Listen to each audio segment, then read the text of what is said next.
আসসালামু আলাইকুম everyone. আনান্তিস kitchen festival থেকে আমি তাহমিনা সুচি সবাইকে আরও একবার শুভেচ্ছা জানাচ্ছি। আজ শেয়ার করছি একটু অন্যরকম তবে ভিন্ন স্বাদের ভীষণ মজাদার এবং লোভনীয় চটপটা সকাল কিংবা বিকালের নাস্তার একটি রেসিপি, চিকেন বটি রোল। এই ডেলিশিয়াস চিকেন বটি রোল রেসিপি তৈরির প্রিপারেশনে বেশ কিছু স্টেপ ফলো করতে হবে। প্রথম স্টেপে আমি নিয়েছি হাড় ছাড়া মুরগির মাংস 400 গ্রাম, যেটা কিনা এরকম ছোট ছোট কিউব করে কেটে নিয়েছি। এবার তাতে দিচ্ছি আদা চা চামচ গোলমরিচের গুঁড়া, আদা ও রসুন পেস্ট একসাথে 1 চা চামচ, সয়া সস 1 চা চামচ, কাশ্মীরি রেড চিলি পাউডার 1 চা চামচ, চিলি ফ্লেক্স আধা চা চামচ, লবণ স্বাদ মতো, চাট মশলা আধা চা চামচ ও ফেটানো টক দই দিচ্ছি 3 চা চামচ। খুব লাইট মশলা ইউজ করেছি, তবে কেউ চাইলে গরম মশলা পাউডারও 1 চা চামচ এতে অ্যাড করতে পারেন।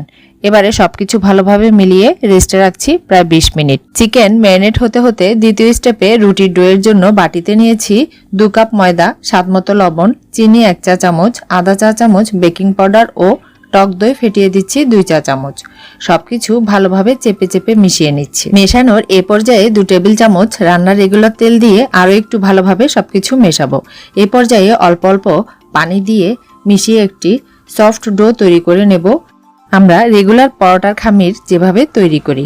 এবার উপর থেকে ডোয়ের গায়ে একটু তেল মেখে এটা সেট হওয়ার জন্য 30 মিনিট একপাশে রাখছি। প্রায় 30 মিনিট পর ফিরে এলাম।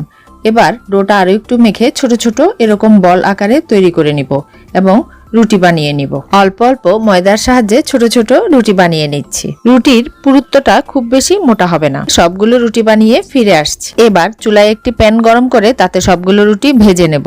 এভাবে রুটি দিয়ে কিছুক্ষণ পর কালার চেঞ্জ হলে উল্টিয়ে দিব এবং চুলা হাই হিটে রেখে রুটির চারপাশ এভাবে চেপে চেপে উল্টিয়ে পাল্টিয়ে পছন্দ মতো কালার করে ভেজে নেব। 2 কাপ ময়দা থেকে আমার এই রুটির শীটগুলো হয়েছে। এ পর্যায়ে তৃতীয় স্টেপে আমি একই প্যানে 2 টেবিল চামচ পরিমাণ তেল গরম হলে তাতে ম্যারিনেট করা মাংসগুলো দিয়ে দিব। এটা খুবই কম মশলার একটি রান্না। এবার 2 মিনিট চুলা হাই হিটে রেখে নেড়েচেড়ে রান্না করব। এবারে দিয়ে দিচ্ছি ঢাকনা, এতে করে মাংসের ময়েশ্চারাইজার কিছুটা রিলিজ হবে। 5 মিনিট পর এটা বেশ জুসি জুসি হয়েছে, দইয়েরও কিছুটা পানি বের হয়েছে। এবার চুলা হাইয়ে রেখে নেড়েচেড়ে রান্না করব যতক্ষণ পর্যন্ত না এটা ড্রাই হয়ে যায়। দিচ্ছি কিছুটা কাঁচামরিচ কুচি। নেড়েচেড়ে মাংসগুলো মশলার সাথে বেশ ভালোভাবে ভাজা ভাজা হয়ে গিয়েছে। আর এরই মধ্যে রোলের জন্য চিকেন বটি তৈরি। একটি ছড়ানো প্লেটে 2টো ডিম ভেঙে সামান্য লবণ দিয়ে এভাবে ভালোভাবে ফেটিয়ে নেব।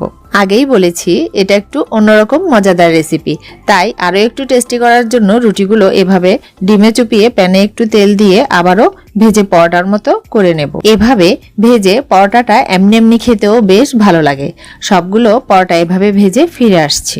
এ পর্যায়ে রোলের ভেতরে স্টাফিং এর জন্য একটি সস বানাবো। তার জন্য আধা কাপ টক দইয়ের সাথে 1/3 কাপ টমেটো সস নিয়েছি। আরও নিয়েছি মিষ্টি দই 3 টেবিল চামচ।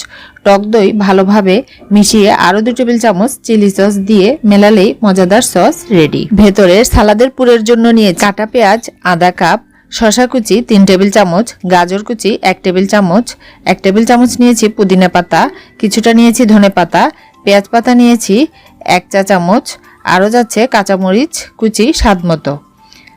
এরই সাথে মিলিয়ে নিয়েছি 1 টেবিল চামচ পরিমাণ লেবুর রস। দিচ্ছি সামান্য লবণ। লবণটা প্রথমে দিলে সালাদে পানি ছেড়ে দেবে। সবকিছু ভালোভাবে একটু মিলিয়ে একপাশে রেডি করে রাখছি। সবশেষ স্টেপে চিকেন বটিগুলো পরোটার সাথে রোল করার পালা। তার জন্য একটি প্লেটে এভাবে একটি পরোটা নিয়ে প্রথমে চিকেনগুলো বিছিয়ে দিচ্ছি। তারপর উপর থেকে পছন্দ মতো সালাদ দেব, তার উপর দিব তৈরি করা সস, ইভেনলি উপর থেকে ভালোভাবে ছড়িয়ে দেব। সবকিছু দিয়ে রোলটা মুড়িয়ে এভাবে টুথপিক দিয়ে একটু সিকিউর করে দেব। আর এরই মাঝে তৈরি খুবই ইয়াম্মি এবং চটপটা মজাদার চিকেন বটি রোল। আশা করছি আজকের রেসিপিটাও অবশ্যই বেশ ভালো লাগবে, আর ভালো লাগলে বাসায় অবশ্যই ট্রাই করতে পারেন। আজকের মতো এখানে বিদায় নিচ্ছি, আবারও পরবর্তীতে কথা হবে। ততক্ষণ পর্যন্ত সবাই অনেক বেশি ভালো, সুস্থ ও নিরাপদে থাকবেন। আল্লাহ হাফেজ।